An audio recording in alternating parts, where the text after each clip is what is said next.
উপদেষ্টা হাসান আরিফ আর নেই। বিশিষ্ট আইনজীবী ও বাংলাদেশ সুপ্রিম কোর্টের উপদেষ্টা হাসান আরিফ আর আমাদের মাঝে নেই। ৬৫ বছর বয়সে হৃদ্যন্ত্রের ক্রিয়া বন্ধ হয়ে তিনি রাজধানীর একটি হাসপাতালে শেষ নিঃশ্বাস ত্যাগ করেন। দেশজুড়ে তার মৃত্যুতে শোকের ছায়া নেমে এসেছে।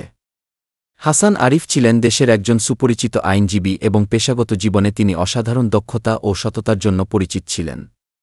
দীর্ঘ ৩ দশকেরও বেশি সময় ধরে তিনি আইনের জগতে গুরুত্বপূর্ণ অবদান রেখে গেছেন। তার মেধা, পরিশ্রম এবং নৈতিকতার প্রতি অঙ্গীকার তাকে সহকর্মী, বিচারক এবং সাধারণ মানুষের মধ্যে একজন শ্রদ্ধেয় ব্যক্তিত্বে পরিণত করেছিল। ব্যক্তিগত জীবনে হাসান আরিফ ছিলেন বিনয়ী এবং বন্ধুৎসল। তিনি শিক্ষানুরাগী হিসেবে বিভিন্ন সামাজিক ও দাতব্য কাজে সক্রিয়ভাবে জড়িত ছিলেন। অসংখ্য শিক্ষার্থী তার দিকনির্দেশনায় আইনের জগতে পদার্পণ করেছে।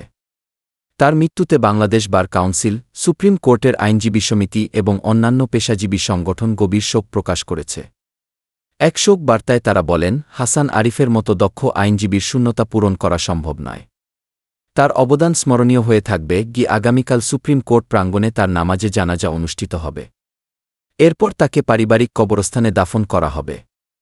তার মৃত্যুতে আইন পেশায় এক অপূরণীয় ক্ষতি হল, যা দীর্ঘদিন অনুভূত হবে। দেশবাসী ও আইন সমাজ হাসান আরিফের আত্মার মাগফিরাত কামনা করছে এবং শোকসন্তপ্ত পরিবারের প্রতি সমবেদনা জানিয়েছে।